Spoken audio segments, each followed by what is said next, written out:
இந்த தொகுதியில் நிக்கிறாரு. அவரை தோல்வி அடை செய்வீங்களா? நல்லா சத்தமா சொல்லுங்க. சத்தம் இல்லையே. அது மட்டும் இல்ல, இன்றைக்கு ஸ்டாலின் பேசினாரு, அவரை பத்தி புகழ்ந்து பேசுறாரு. யாரை பத்தின்னு தெரியும், நான் பேரை சொல்ல விரும்பல. பேரு சொன்னா அது தகுதி இல்லாத பேரை சொல்றது தவறு என்று நினைக்கிறேன். அவர் யாரு? 10 ரூபாய்க்கு மதிப்பு கொடுத்தவர், 10 ரூபாய்க்கு அடையாளத்தை காட்டினவர், மதிப்பு கொடுத்தவர்.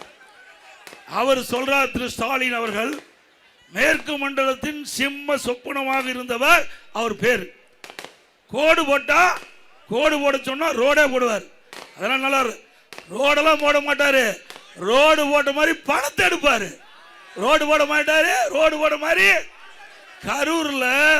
கரூர் சட்டமன்ற தொகுதியில் ரோடே போடாத பணத்தை எடுத்து நான் சட்டமன்றத்தில் பேசி அறிக்கை விட்டு அந்த ரோடு போடாத பணத்தை எடுத்தவர்கள் மீது வழக்கு பதிவு செஞ்சிருக்கிறோம். அவர் மீது அப்படிப்பட்டவர் ரோடே போட்டுருவாராம். நீ எங்க ரோடு போட்டா அந்த ரோட்லயும் கொள்ளையடிக்கிற கட்சி தானே திமுக கட்சி. இதே நல்லா சிந்திச்சு பாருங்க. இப்ப பேசின வாய் தான் அன்னைக்கு பேச்சு. கரூர்ல என்னென்னலாம் பேசுன திரு செந்தில் பாலாஜி, என்னென்னலாம் பேசுனீங்க. அருமை சகோதரர் என்கிட்ட சரியா சொல்ல விட்டுட்டாரு. திரு வேலுமணி அவர் இருந்தா ஒரு எல்இடி போட்டு காட்டியிருப்பேன், என்னென்னலாம் செஞ்சான்னு படம் பிடிச்சு காட்டியிருப்பேன். இதே ஸ்டாலின், இதே வாயி, இதே தோரடியில கரூர்ல பேசுறாரு. யாரு பேசுறாரு? இன்றைக்கு இருக்கிற முதலமைச்சர் புகழ்ந்து யார புகழ்ந்து பேசுறாரோ அதே புகழ்ந்த பேசின வாயு நாக்கு அங்க கரூர்ல பேசுது.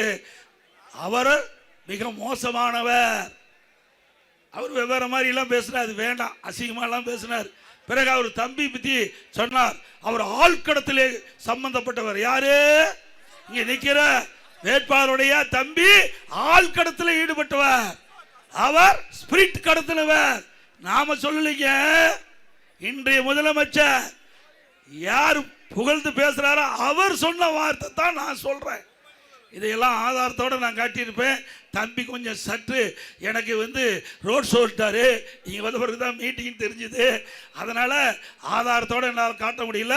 ஆதாரத்தோட நம்முடைய வேட்பாளர் உங்களுக்கு அந்த பேட் இருக்குது பார்த்தீங்களா தம்பி, பேடல பதிவு பண்ணிக்க, வீடு வீடா காட்டு.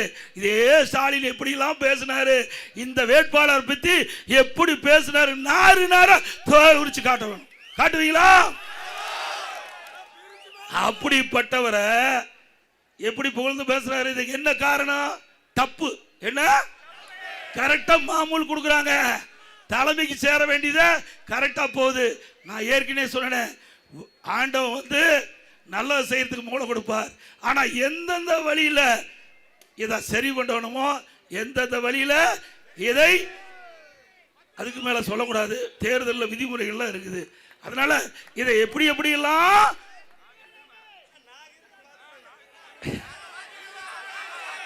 அதை செஞ்சு போய் சேர வேண்டிய இடத்துல மொத்தமா கொடுத்துட்டு ஒரு பகுதியை எடுத்துக்கிட்டு வந்துதான் இங்க உள்ள இறங்கி இருக்காரு.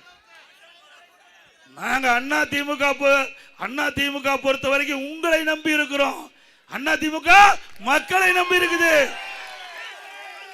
இங்க நிக்கிற வேட்பாளர் இதை நம்பி இருக்கார். எதை சொல்லுங்க நல்லா, நீங்க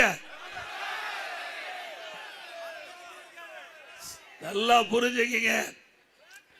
₹1 செலவு பண்ணுனா முதல் எடுக்கிற ஒரு வியாபாரி, அரசியல் வியாபாரி உஷாராயிரத்துக்கு என்ன உங்களுக்கு பார்த்தா இப்ப பெருசா தெரியும், கவர்ச்சிகரமா தெரியும். ஆனா பின் விளைவு என்ன என்பதை இப்பொழுதே சிந்தித்துக் கொள்ளுங்கள். கரூர்ல ஏன் உண்மையான இருந்தா கரூர் நிற்க வேண்டியதானே? இப்ப நான் எடப்பாடியில் நிற்கிறேன், சகல தொண்டாமுத்தூர் நிற்கிறார், நம்ம எப்ப அவர் தொகுதி நிற்கிறாங்க. நீ ஏன் தொகுதி மாறி நிற்கிற?